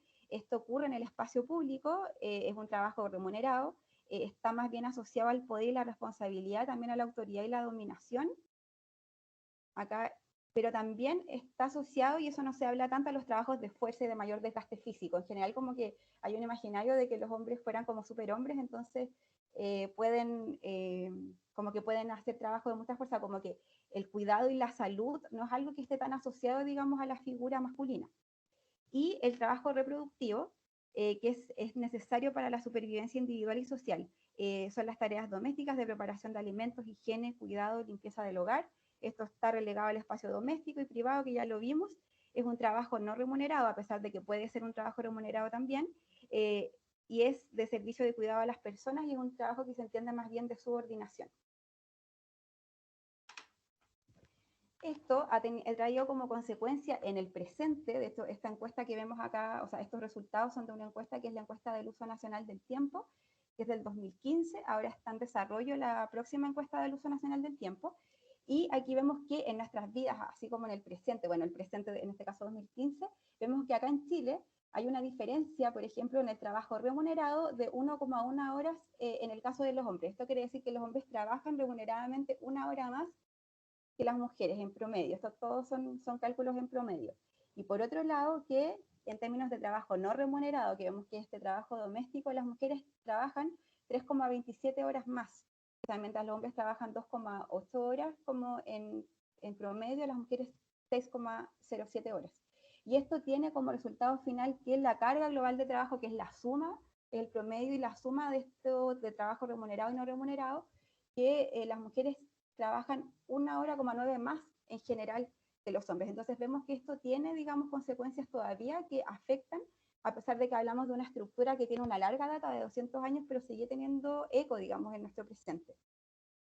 Y esta dificultad, digamos, con la distribución del tiempo, termina, digamos, como consecuencia en este fenómeno que es la doble presencia, que es el hecho de que recaigan sobre una misma persona la necesidad de responder a las demandas del espacio de trabajo doméstico familiar y a las demandas del trabajo asalariado, y tiene como riesgo la salud tanto física como emocional. Esto habla de la simultaneidad de demandas y al mismo tiempo del aumento de demandas. Entonces, cuando hablamos de doble presencia, esto puede ser tanto para hombres como para mujeres, pero se entiende, o sea, he visto que las mujeres sufren mucho más de esto porque de alguna manera las mujeres han ido ingresando al mundo laboral, pero no los hombres en la misma magnitud han ido ingresando al trabajo de cuidado, a pesar de que hoy en día se ha hecho mucho más intenso, y ahí nos encontramos, esta distribución de los tiempos nos muestran este conflicto de la familia-trabajo, que esta imagen que ustedes ven en pantalla, me imagino que de algunas personas que están acá hasta puede que la hayan vivido, es algo que, sobre todo en este contexto de pandemia, donde se ha caído un poco esta barrera de lo público y lo privado, llevando todo al espacio privado, y ya cuesta un poco hacer esta separación, digamos, como de esta separación, digamos, de actividades. Entonces, muchas personas que se han encontrado con estas dificultades. Y ahí inmediatamente viene este concepto que es clave, que es la conciliación con corresponsabilidad, que es uno de los conceptos también claves después, como lo que van a ver después con Belén. Y bueno, ¿qué es la conciliación? La conciliación, según la Organización Internacional del Trabajo, estableció principios y valores para la protección de la mujer en su capacidad reproductiva, que han evolucionado hacia las responsabilidades familiares compartidas por ambos sexos. Esto implica la necesidad de revisar la forma en que se organiza y distribuye el trabajo productivo-reproductivo. Esto tiene relación, por supuesto, con lo que vimos antes, que es la distribución y el uso del tiempo. que como vemos en la práctica todavía falta, digamos, generar equilibrio ahí. Pero más allá como del concepto más técnico, está en la conciliación es sobre todo equilibrio, como buscar, como que hay una búsqueda en el equilibrio, que es esta posibilidad de tener equilibrio con uno mismo, con una misma, con la familia, con el trabajo y con el mundo, como que lo que busca finalmente es poder generar esto, porque hasta hoy el trabajo, como que las personas se adaptan, si nosotros lo pensamos bien, toda la vida de alguna manera se organiza en torno al trabajo, como que es el trabajo el que es el principio organizador de la vida. Y lo que busca esto es que también el trabajo se vaya adaptando también a los tiempos de las personas y vaya generando, de alguna manera se vayan generando estos equilibrios que permitan que las personas también puedan tener equilibrio, digamos, y distribución según los tiempos en su vida. Y para eso es muy importante trabajar en esto, que es la conciliación con corresponsabilidad, que es la distribución equitativa del trabajo productivo y reproductivo en la familia, con énfasis en las tareas de cuidado. Esto en el fondo, que todos estos pesos, que todas estas cargas, tanto productivas como reproductivas, se equilibren y así de alguna manera todos vamos equilibrando nuestras cargas y nuestras responsabilidades dentro de la familia, al interior de la familia. Y para esto también es muy importante la corresponsabilidad social, porque obviamente si es que efectivamente dentro de un hogar la dinámica familiar como que se distribuyen estas tareas, por supuesto que ayuda y ayuda al equilibrio, digamos, de la dinámica familiar, pero esto sin un acompañamiento, digamos, de una corresponsabilidad social no tendría mayor eco, o sea, si no existe los espacios, no se va generando un cambio en la educación, si no se va generando un cambio en una transformación organizacional y también una transformación desde el Estado, esto como que se va a limitar, digamos, en sus espacios de acción. Así que hay que trabajar en conjunto, esto es muy importante para que efectivamente se pueda avanzar en una efectividad, en el efecto, digamos, de la corresponsabilidad social. Y allí es donde las organizaciones, que es lo que, bueno, estamos viendo ahora en particular, tienen un rol muy importante en poder, como, digamos, dar los espacios también para que se pueda generar esta corresponsabilidad. Y bueno, en este taller, porque esto es un taller, digamos, hay hartos temas que no se profundizan, pero sí es importante mencionarlo, que esta es la invisibilidad de los cuidados, como que una de las grandes crisis que vivimos hoy en el mundo tiene que ver justamente con la crisis de los cuidados, que es algo que finalmente la pandemia ha puesto muy en boga, como que finalmente tener que detener el mundo para cuidarse ha generado estragos en el mundo, porque vivimos en un mundo en el que el principio como que el principio más bien se basa en los principios económicos, entonces los cuidados, digamos, esta distribución del cuidado y la importancia del cuidado todavía es invisible para la sociedad, así que hay un gran desafío por delante. Esto, como les digo, no vamos a profundizar en esto, pero sí es importante mencionar que todo lo invisible todavía que falta por trabajar, que tiene que ver con estos trabajos de cuidado. Y es precisamente por esto, porque como veíamos, las mujeres, digamos, han ingresado más fuertemente, sobre todo acá en Chile, a partir de los años 80, en particular del año 85. En adelante, las mujeres han ingresado fuertemente o más sostenidamente al mundo laboral, pero no así los hombres al mundo del cuidado. Y esto no solamente tiene que ver con un tema de voluntad de los hombres, sino que también tiene que ver con que en nuestros imaginarios sociales hay una valoración diferente del trabajo de cuidado, del trabajo productivo y reproductivo. Mientras el trabajo productivo, y ahí está asociada una de las preguntas que estaba en el taller, que es como para tener independencia tengo que tener un trabajo remunerado, como que la independencia y el poder están asociados al trabajo remunerado y productivo, mientras que la responsabilidad y la carga está asociada al cuidado. Entonces, en la medida en que todavía socialmente no se generen todas las políticas necesarias y no se genere como un cambio cultural profundo y todavía el cuidado sea inferior en nuestra valoración social, vamos a seguir teniendo ese problema, porque hoy en día la gran crisis es que nadie quiere cuidar, como que hoy en día lo que está, digamos, en peligro sobre todo es el cuidado, el derecho a cuidar y ser cuidado. Entonces, esto es uno de los grandes desafíos que tiene la sociedad hoy, como generar, digamos, equilibrio entre la valoración del trabajo productivo y el trabajo reproductivo. Y bueno, nos vamos con esta última frase, esto ya estamos casi en la última parte del taller, nos vamos con esta última frase para reflexionar, que esto, claro, no es tan necesario que lo contesten por el link, solamente es como para poder avanzar al siguiente y último tema, que si la igualdad de género beneficia principalmente a las mujeres. En general, como que hay toda una idea de que lo que se busca es más justicia social para las mujeres, entonces creo que es importante reflexionar sobre esto, que cuando hablamos de género, si solamente estamos pensando en beneficiar a las mujeres, porque en la realidad no es tan así. La igualdad de género suele entenderse como una lucha de reivindicación únicamente de las mujeres, pero el derecho de los hombres a una paternidad presente y activa y en equilibrio con la vida laboral es también uno de sus objetivos, que tiene como premisa principal el bienestar de todas las personas. Este es un ejemplo.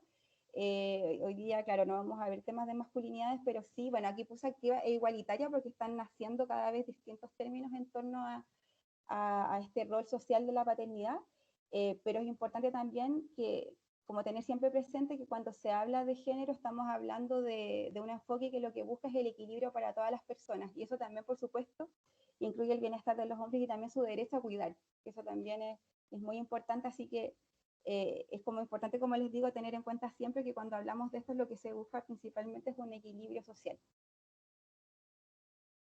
¿Y qué podemos hacer para transformar esta estructura? Promovemos entonces la igualdad y la equidad.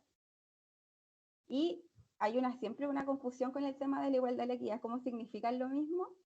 Bueno, mientras la igualdad, la igualdad es igualdad de derechos, responsabilidades y oportunidades para hombres y mujeres, niñas y niños, y para todas las personas en general. Mientras que la equidad parte de la misma base de igualdad, pero reconoce que no todas las personas parten de la misma base.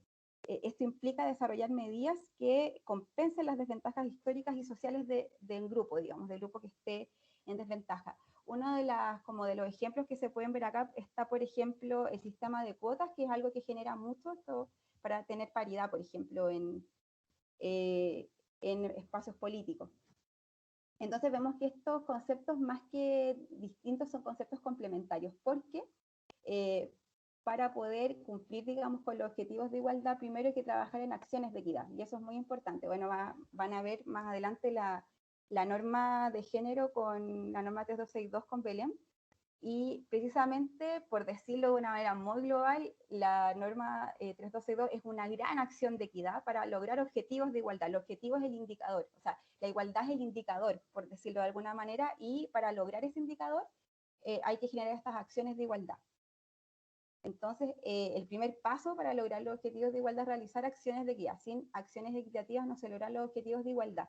Y como les comentaba antes, acá en Chile el sistema de cuotas, que es un sistema que existe desde el 2017, que se aplicó por primera vez para las elecciones parlamentarias, bueno, hizo mucho ruido, genera mucha resistencia, esto genera mucha resistencia para muchas mujeres porque no quieren, digamos, que se hable que consiguieron algún espacio por el hecho de ser mujeres simplemente y no por sus capacidades, entonces eso genera mucha, como les digo, resistencia. Pero lo cierto es que se vio, y de hecho se vio claramente, por ejemplo, en estos resultados de las elecciones parlamentarias que tiene resultados positivos. Trabajar, por ejemplo, el sistema de cuotas, como que de alguna manera hay que forzar un poquito a la cultura para poder avanzar un poco más rápido, porque si se lo dejamos a que esto fluya naturalmente, digamos, podemos demorar muchos años en eso. Y nos preguntamos de nuevo, ya que lo que nos convocaba en este taller es qué es el enfoque de género. Y nos preguntamos de nuevo esto porque vimos antes un poco como su concepto, pero acá más bien como que esto se transforma en una invitación, porque finalmente como que el enfoque de género es ver el mundo desde otro punto de vista, como que es ver el mundo incorporando todos estos elementos y verlo nuevamente, remirar el mundo. Entonces, ponerse los lentes violetas, esa fue una expresión que usó Gemma Llenas en su libro El diario Violeta de Carlota, para referirse a lo que hizo la protagonista de sus páginas, colocarse un filtro diferente para observar el mundo.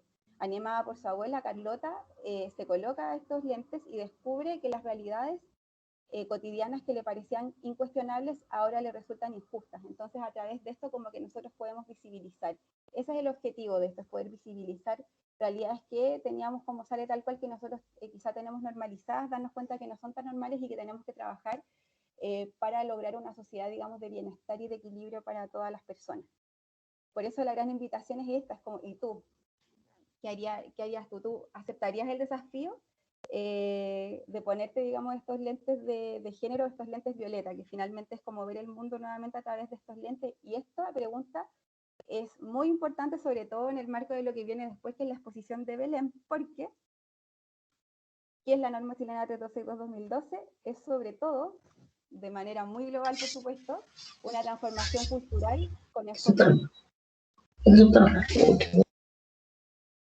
Así que esto, bueno, ahora ya con esto estamos cerrando. La idea era que se quedaran con esta parte, digamos, porque ya vienen más a hablar, como después ya van a ver con Belén, en específico los requisitos normativos de la norma, pero es como para quedarse, digamos, con esta idea global de que todo lo que vimos finalmente tiene relación, porque esta es una transformación direccionada, digamos, una transformación cultural con enfoque de género.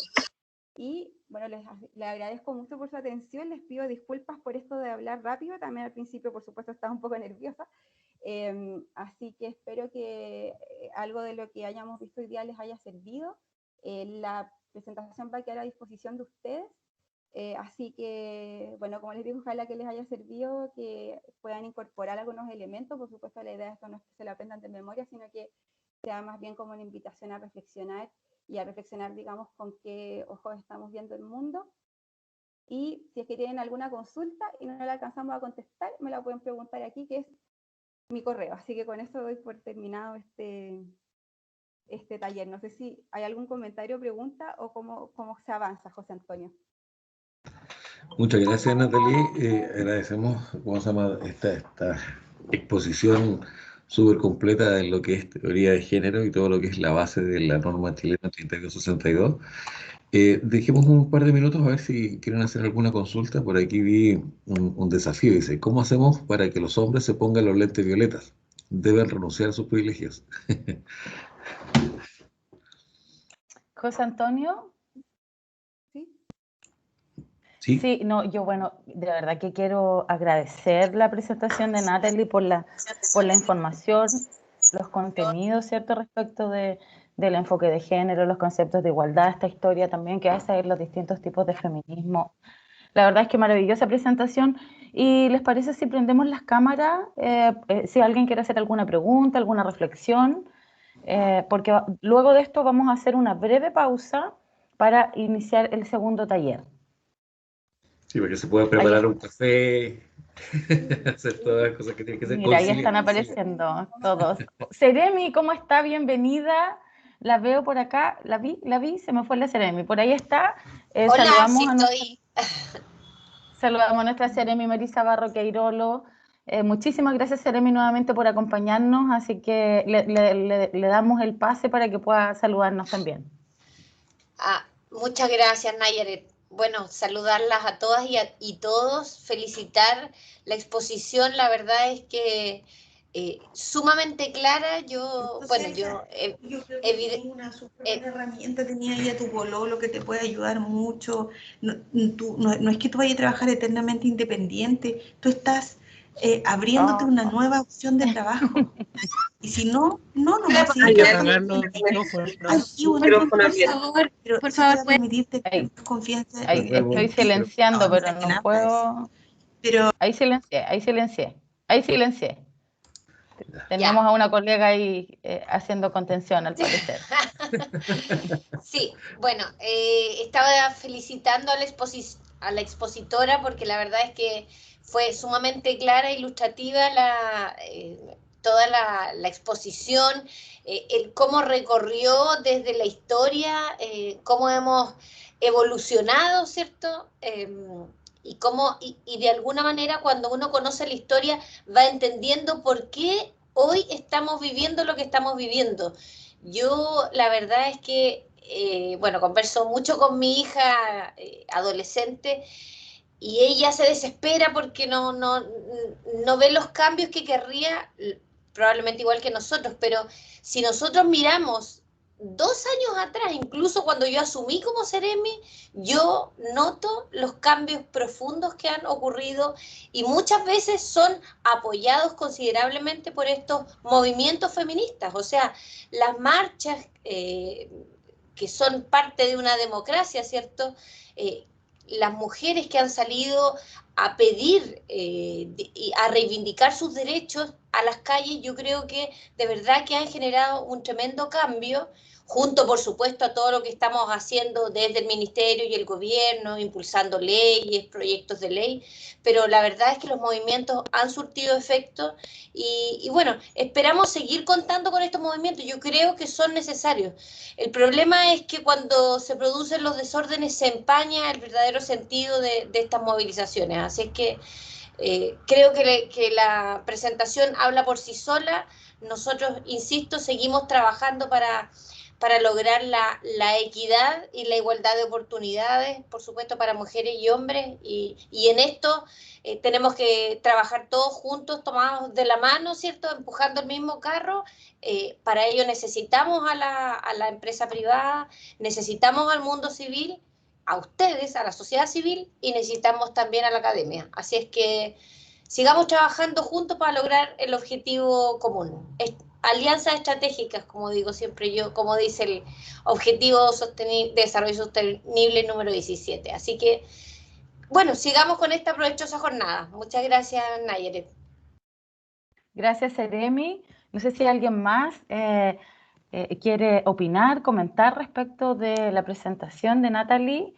Veo a Tami, a Claudio, varias de quienes siempre nos acompañan, está Farid, Francisca Barra también, Gonzalo, que es encargado del programa de participación política de Cernamej, Grace desde la Universidad de la República. La verdad es que tenemos muy buena convocatoria hoy. No sé si alguien quiere abrir su micrófono y pueda reflexionar respecto de todos los contenidos que vimos hoy.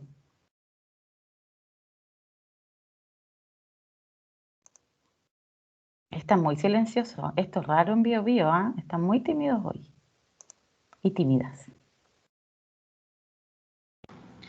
Hola, Tami Pustilin por acá. No prendo mi cámara porque estoy con mi hijo chico encima. Eso es parte de lo que la cuarentena también nos ha traído, ¿cierto? Pero solamente quería comentar y, bueno, obviamente agradecer también a Natalie la presentación y algo que me gustó mucho, que la verdad es que no había visto antes, de conectar también la historia del feminismo cuando uno toca estas temáticas, porque creo que también es súper relevante para poder darle más contexto de la necesidad y de por qué aún no es suficiente todo lo que se ha logrado, como bien también decía la Seremi, y todavía, independiente de todo el camino que se ha recorrido, todavía todo lo que falta por recorrer. Así que en ese sentido quería también agradecer y sumarme a las palabras de felicitaciones, que estuvo muy, muy interesante. Muchas gracias, Tami. Nos gustaría escuchar también la opinión de algún hombre asistente. Edgardo, estaba por ahí Claudio, entiendo. Hola, yo, Claudio Tolosa, Desvío. Oye, no, solamente quiero agradecer estas instancias de capacitación que se están generando cada vez más. Bueno, este taller tiene una muy buena concurrencia. También agradecerle a ENOR también que está disponible para irnos capacitando, porque el cambio cultural también requiere que estemos capacitados, requiere que vayamos entendiendo de verdad los conceptos, de que nos vayamos poniendo esos lentes violeta para ir viendo la diferencia, especialmente en los hombres que muchas veces no lo vemos porque nunca lo hemos reflexionado. En la medida que empezamos a participar de estas actividades, empezamos a entender, nos empezamos a capacitar, a sensibilizar, obviamente empezamos a percibir esas diferencias y a reconocer que esas discriminaciones que nunca debieran haber existido. Así que agradecer estas instancias de Cernamej, de la Seremi y por supuesto en este caso también de AENOR de permitirnos esta oportunidad de irnos capacitando cada vez más. Así que muchas gracias. Gracias, Claudio. ¿Les parece si antes del café nos tomamos una foto para nuestras redes sociales? Les aviso antes, ¿cierto? Les aviso antes para que podamos sonreír. Eso, ahí veo a Roberto, Karen. ¿Quién más está? Edgardo, Tami, ahí sí. Con tu bebé, Tami. Va a salir preciosa la foto. Vamos a hacer un print de pantalla, ¿ya? A la cuenta de 3 hacemos un print. Ok. Entonces, a la cuenta de 1. Cernamej. 2, 3. Ahí va el print de pantalla, yo se las envío luego. Salió todo bien. Sí, salió bien la foto. Yo se las envío luego. Lo que sí no sé, a ver si alguien me puede ayudar de las personas que están acá, es cómo se amplían las fotos para que podamos salir más personas.